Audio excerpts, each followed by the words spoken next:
Je suis extrêmement réticent. Gants blancs jusqu'aux épaules, je peux comprendre. Mais à travers tout ça, il reste que l'industrie locale du commentaire est étonnamment muette. Joseph Facal. Joseph, tu aimes beaucoup prononcer le mot hurluberlu. Alors, non, mais où c'est que tu t'en vas avec ça, là? Ben, c'est parce qu'il y en a un en Argentine. Je veux que tu me parles de cet hurluberlu argentin, Javier Milei.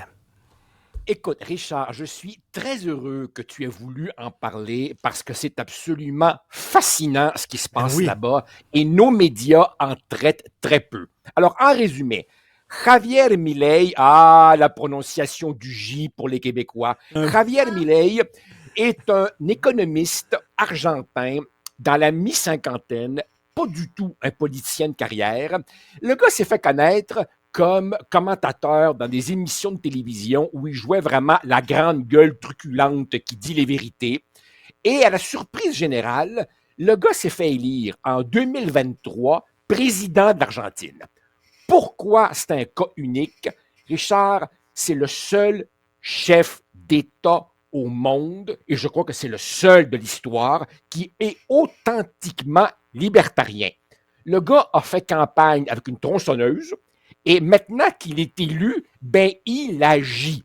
Il va beaucoup plus loin que Margaret Thatcher, qui n'était pas vraiment libertarienne, juste une libérale un peu hard.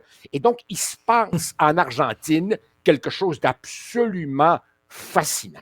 Maintenant, ce qui est amusant comme paradoxe, c'est que, par exemple, les trumpistes tripent sur lui. Milei. Mais en fait, ce qu'il fait, ça n'a rien à voir avec Trump. D'ailleurs, Milei, comme tout bon libertarien, est contre les tarifs, alors que Trump, il aime ça, les tarifs. Milei, il a une idéologie cohérente. Il dit, vous avez voté pour moi, checkez bien, je m'en viens. Alors que Trump, évidemment, improvise au jour le jour. Milei, il veut réduire l'État, alors que Trump veut transformer l'État en son jouet personnel.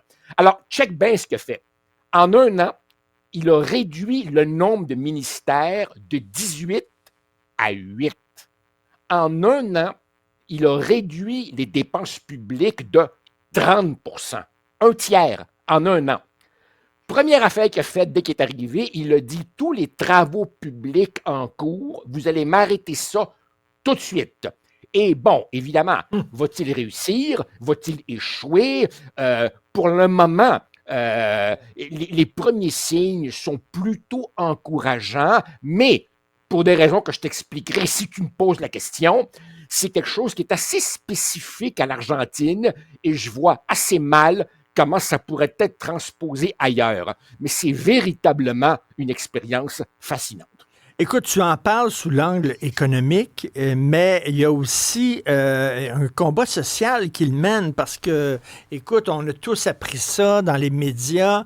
En Argentine, il y avait une loi qui disait si tu fais un féminicide, si tu tues une femme dans un contexte de violence conjugale, tu vas avoir une peine alourdie parce qu'on trouve qu'un féminicide, c'est un crime aggravé. Lui a dit, c'est pas vrai que la vie d'une femme vaut plus que la vie d'un homme. Il a scrappé ça, puis il a dit, c'est pas parce que tu tues une femme que nécessairement tu vas avoir une plus grosse peine que si tu tues un homme. Ça, c'est pas rien que de l'économie, là. Il y a comme il y a un agenda social aussi, là. Oui, tu as tout à fait raison. Il a également un agenda social. Il a tenu des propos assez décoiffants aussi sur les trans et les LGBTQ. Et il dit, tout ça, c'est du marxisme culturel. Mais là-dessus, je te dirais qu'il y a d'autres mondes en Occident qui pensent et font aussi un peu ça. C'est vraiment sur le plan économique qu'il est absolument unique. Alors évidemment, nos médias paresseux, comme toujours, nous disent « c'est un populiste ». Oui, c'est un populiste dans la mesure où il vomit la classe politique argentine traditionnelle. Mais attention, tu vois, Marine Le Pen, qui est également classée populiste, elle est très, très, très étatiste. Viktor Orban, le Hongrois, classé populiste, lui, il est dans une espèce de croisade civilisationnelle au nom de l'Occident chrétien.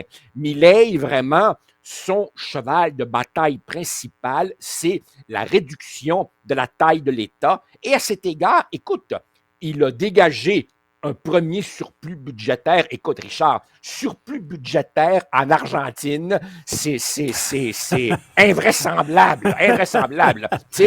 L'inflation a été réduite, évidemment. Tu comprends bien que avec les coupes qu'il fait dans le secteur public, le taux de chômage a remonté. Et lui, évidemment, son calcul, on verra, son calcul, c'est en assénant un remède de cheval, je relance l'économie et à terme, tout le monde va en profiter. Maintenant, je tiens à dire qu'il y a un contexte spécifique à l'Argentine qui fait que inutile, je crois, de fantasmer sur le fait que quelque chose comme ça se produise ailleurs et notamment chez nous, où, si tu veux, la personne qui a un discours un peu similaire, c'est Éric Duhem et il ne dépasse pas les 10-12%. Il faut comprendre qu'en Argentine, tu as une énorme corruption, tu as une classe politique totalement discréditée, tu as une hyperinflation, tu avais un État qui imprimait de l'argent pour continuer à dépenser. Alors évidemment, c'était de l'argent de Monopoly. C'est un pays qui, en 2000, a fait faillite techniquement. L'Argentine a dit on ne peut plus rembourser nos créanciers. Et donc, les Argentins se sont dit, ben, coudonc, après tous les clowns qu'on a eus depuis des décennies, on n'a plus rien à perdre. Et donc, si tu veux, c'est un inattendu, un peu comme Zelensky. On se demande, c'est qui ce gars-là? D'où c'est qu'il s'en vient? À suivre, à suivre. Écoute, Peter Gabriel avait une chanson qui s'appelait Big, puis il parlait de des gens riches là, qui ils en veulent tout le temps plus, puis à la fin, ça disait Big, Big, Big, Big, Big, puis t'entends, ça explose. Tu sais, à un moment donné, l'État ne cesse de grossir. Grossit. À un moment donné, il va falloir que quelqu'un dise, regarde, toi, là, tu vas aller sur le treadmill, comme on dit, là, voilà. Puis tu vas devenir plus mince et plus performant.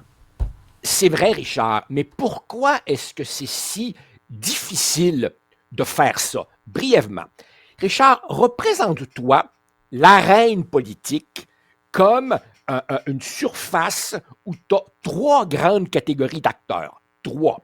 Tu as les élus ou ceux qui aspirent à être élus, les politiciens. Tu as les électeurs, puis tu as les fonctionnaires. Ça, c'est les 3 principaux acteurs.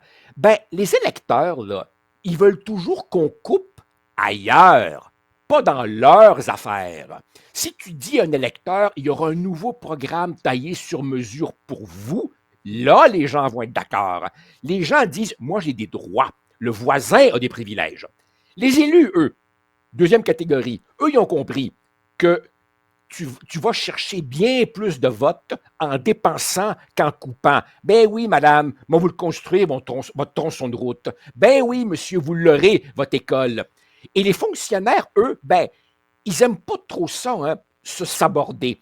Forcément, ils vont protéger leur budget, leur département, leurs ressources humaines. Donc, les 3 principaux acteurs du jeu politique ont un intérêt intrinsèque à un État qui grossit continuellement. C'est pour ça que c'est facile de dire qu'il faudrait réduire, dur de maintenir ça. Comme disait mon vieux collègue Jacques Léonard, le député et ministre péquiste, Jacques disait, c'est facile de perdre du poids, c'est rester mince après qui est difficile.